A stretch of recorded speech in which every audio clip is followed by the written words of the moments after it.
Now, a rather odd question for our resident pollster, Frank Luntz. Frankie, how do you quantify religion? Excellent question, John, but it's complicated.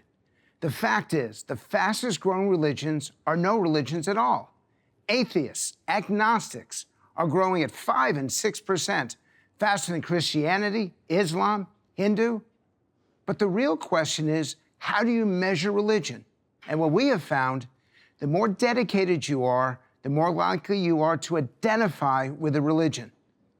So those people who attend church maybe once a year, they don't really count. It's the people who identify religion as being essential in their lives. And in that case, Christianity and Islam are the fastest growing religions. Thank you, Frank. Around about the time that I discovered Aldous Huxley's essay, I began to get a little bit interested in Alan Watts and his writings about Eastern religion. And what immediately drew me was Buddhism, because it's non-revelatory in the sort of Western sense. And it just seems so terribly sensible. So I thought it would be fun to ask some questions about Buddhism. Kate Crosby, hello. Hello. Thanks for doing this show. Thanks for having me. You teach Buddhism at Oxford. That's right. Now, Wiji here, do I pronounce your name right, Wiji? Yes. Wiji, the rest of your name is unpronounceable to somebody like me.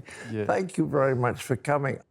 It seems to me that Buddhism does not have a god.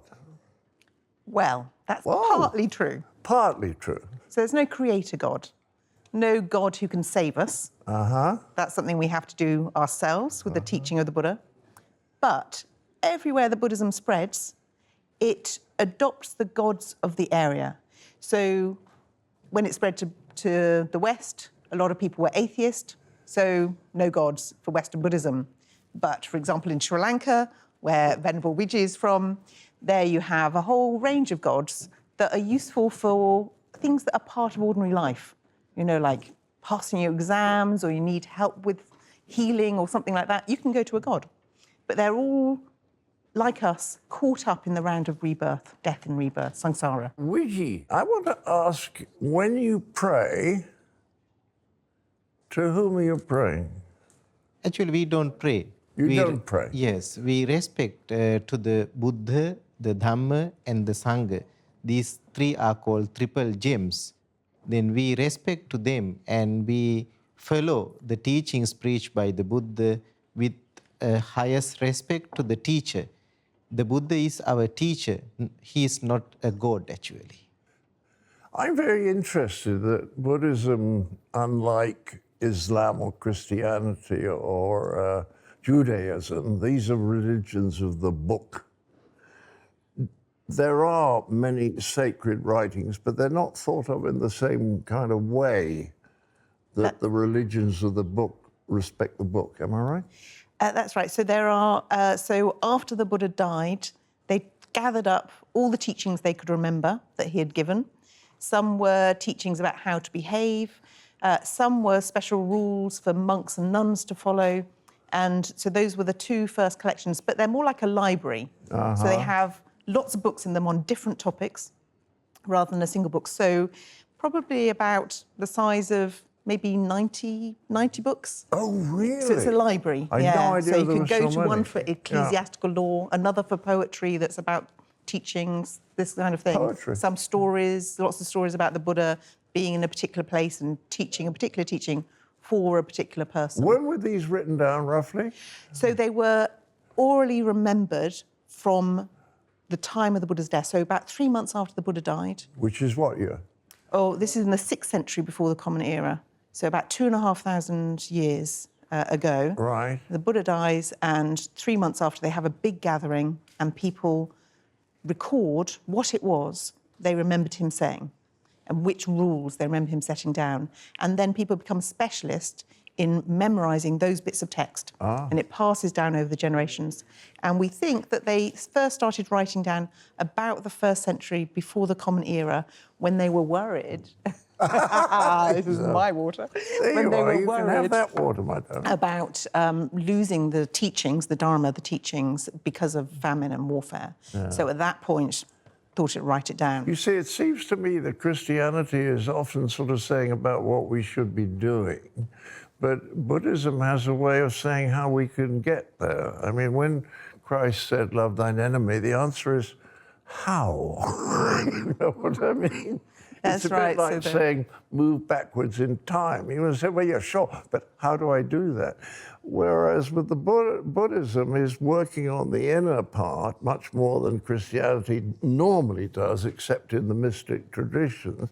And that seems to me to have a better chance of improving everyone's, first of all, happiness, but also their behavior to others. There are some very good meditations, for example, to deal with hatred or anger. There's a meditation to develop loving kindness towards yourself first and then extend it to others. Yes. To get rid of jealousy, there's a meditation on developing joy at other people's success and well-being. And that's really useful. So that love your neighbour, it's got techniques for actually developing those. That's what excites me. Yes, because I saw a program many years ago about Buddhism. A friend of mine, Ron Eyre, made it for the BBC. It's called The Long Search.